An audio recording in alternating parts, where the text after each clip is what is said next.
Hey friends, this is Dolynny TV. Glad to have you aboard here on a Monday afternoon edition as we get fired up for an Edmonton Oilers chat here that comes hot out of yesterday's John Gibson turmoil in Oilers land.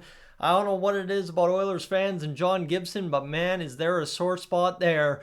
And well, let's head over to where everybody's a lot more warm and receptive to a goalie coming over, that being the Boston Bruins, potentially Jeremy Swayman, and maybe that guy that is backing him up. So there's a little bit there to unpack and discuss. And again, this comes out of a conversation with Patrick from the Oilers Fanatic, and it also comes out of just kind of, making sense of something that's kind of been long rumored between the Oilers and Bruins, but also something that, again, is a big swing if the Oilers do it, and there's a reason behind that and why I'm thinking on it. So if you are new to the channel, consider hitting that subscribe button. Would love to have you aboard as a regular viewer on the channel.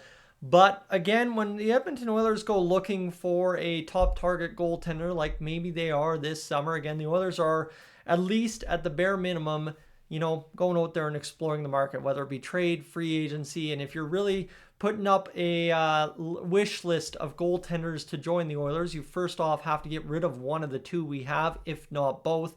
And this is kind of where all of a sudden Patrick from the Oilers Fanatic, on the drive home there as I was chatting with him, got the gears turning towards this whole Boston Bruins thing, is simply a blockbuster between the Oilers and Bruins. I think there's been some smoke out there, whether it be in fan circles or maybe on some podcasts and some insider information talking about, a Darnell Nurse to the Boston Bruins might be a fit there. And I think logistically from a cap situation for the Oilers, if you're going after Jeremy Swayman, who's in there just north of $8 million, that does logistically start to sound and make sense. That said, there is a major hang-up that light bulb goes off. I'm not just going to go on a tangent talking about Nurse for Swayman before I mention the fact that Nurse is best friends with Connor and Leon. And yeah, while the Oilers are sitting there in the locker room, specifically McDavid, talking about that they got to keep Bouchard, I am sure they also are saying that about Darnell Nurse. Again, any trade involving Darnell Nurse will be a very sensitive subject for a lot of the Edmonton Oilers players in the locker room, as I'm sure the same thing of Cody Ceci last year. Again, the Oilers love their guys that go battle for them every single night. This roster has been constructed of good soldiers so far, and obviously you'd love to see Darnell Nurse be able to win the Cup one day in Edmonton, specifically just to prove to the doubters that said when he signed that contract that was going to doom the Oilers forever. They've been to 2 Cup finals in a row, so doom is maybe not something we're feeling every single day, just on days of defeat nowadays. So again, caution where caution is about that. But again, you start talking about Swayman for Nurse and the dollars start making sense, and all of a sudden the light bulbs start going off and things start sounding good. And then you remember, and this is where, again, talking with Patrick, walking through it, discussing it this afternoon, again, you remember the fact that the Oilers were willing to somehow make something like $14 million work for Mikko Rantanen next year, should they have acquired him. So if you're talking about acquiring an $8 million goaltender or a stud goaltender, no matter who it is, again, this is all under the pretense that you're just acquiring somebody who's good in the goaltending world. That said, Jeremy Swayman had worse numbers than Jonas Korpisalo in the Bruins net last year. So numbers according to basically Stuart Skinner's numbers. So keep that in mind as well. Not good numbers there from Swayman. But again, it is what it is. And, Swayman's got the elite capabilities. So, suddenly, okay, you start seeing it kind of make sense from that point of view as the camera's just glitching out here. Sorry, friends. It is what it is. But now all of a sudden you got to start talking about the other situation, which is the Oilers figuring out trades for, Evander Kane and Victor Arvidsson and how that all folds up, because the Oilers truly don't have enough cap space right now to get everything they need done. Trade Victor Arvidsson and, a guy like Evander Kane, suddenly you've got $9 million or thereabout.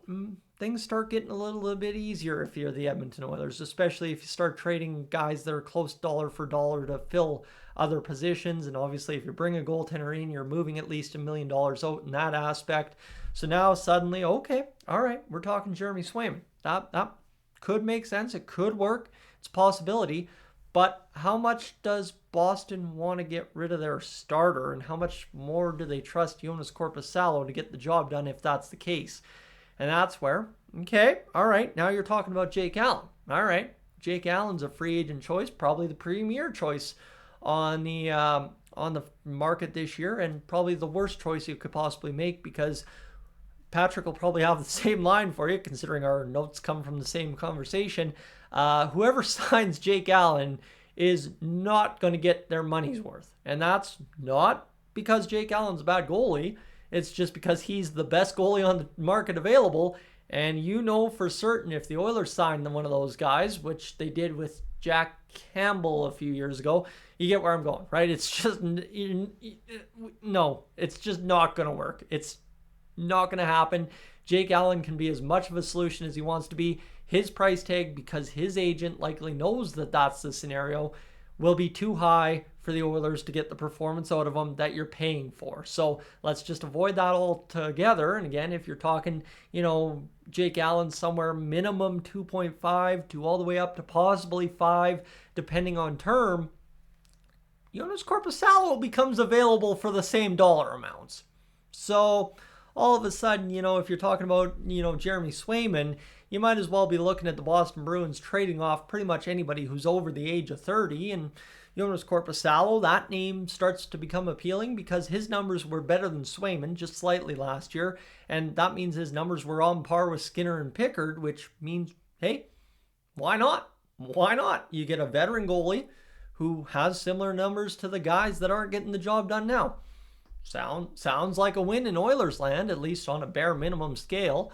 So there would be a lesser acquisition cost, a lesser cap hit, kind of around that $3-4 million range for Joonas Korpisalo, all said and done, when you trade one of our goalies out of the mix. And all of a sudden you start seeing here how a trade, whether it be the blockbuster for Swayman or whether it be the trade for Korpisalo for the Edmonton Oilers and the Boston Bruins, it suddenly starts making a lot of sense. And that's where the title comes from tonight, saying the Edmonton Oilers, Boston Bruins blockbuster possible, simply because there's a lot of things that you can sit here and think on, and it really starts to get the wheels turning. Okay, that makes sense, that makes sense, that makes sense. That's a hurdle. That's tough to overcome.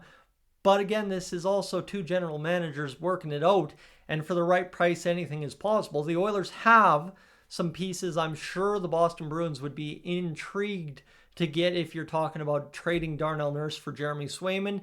The price for Joonas Korpisalo, maybe not that hefty. Maybe you get away with, a Bo Akey and something else, a draft pick, or, a roster player like Adam Henrique or a guy like Victor Arvidsson. You start working those guys in. I don't see at all how Victor Arvidsson and Evander Kane would fit into a trade to the Boston Bruins. Darnell Nurse, I think that one just cap-wise and maybe player-wise makes a little bit more sense for the Boston Bruins. But in terms of our two big trade targets or trade assets in terms of Evander Kane and Victor Arvidsson for cap space this year, unless you're giving Bruins a sweetheart deal or they are mega pissed off still at Jeremy Swayman for everything that happened during negotiations last year, I don't see how anything works out here in terms of those two going to the Boston Bruins to get a guy back in Swayman. So I guess really the conversation becomes how possible is one versus the other versus the whole thing happening. And really Jeremy Swayman probably the lowest possible out of all the guys if you were to rank, Jake Allen, you add in there as well John Gibson, you add in there Jake Allen's at the top, sorry, John Gibson, Joonas Korpisalo, and then Jeremy Swayman. It would probably be that kind of mixture of most likely to be an Oiler to least likely to be an Oiler. And then, you get priority list of who you would want the most. I think you've got probably Jeremy Swayman at the top. You've got, Joonas Korpisalo, Jake Allen probably fighting for the 2 spot. And then depending on what kind of Oilers fan you are and what kind of goaltender you're looking for, you fight between the bottom 3 guys for position number 3 and 4, truly. But I think you have to choose between Allen or Korpisalo for number 2 if we're really going there based on what my feedback in the comments section was on the John Gibson video last night. So again, it's a lot of theory, it's a lot of understanding, it's a lot of trying to make the numbers work, it's a lot of what are you willing to give up to the Bruins. Again, Bo Akey, you've got Sam O'Reilly. I think Matt Savoy is completely untouchable. I sure as hell hope that Sam O'Reilly is untouchable. You got guys like William Nickel, Connor Clattenburg in the system as well. You got very limited capital in terms of draft stock for the Oilers, in terms of picks. So what you do from here on out in terms of going big game hunting, again, the Boston Bruins, based on where they are in their franchise right now, I think make a lot of sense to be a trading partner. Whether they become one or not is a different conversation, but at least opening that door and talking to them and figuring that stuff out does make sense as well. So we'll see what happens here, friends, as we continue along on the off season so far, but I appreciate you hanging out. And again, if you have a moment to hit that subscribe button, I would greatly appreciate that on your way out. But rather than that, let's talk in the comments section and see what happens. You know, I can kind of get to comments usually in the next little bit, but for right now, I'm up on out of here.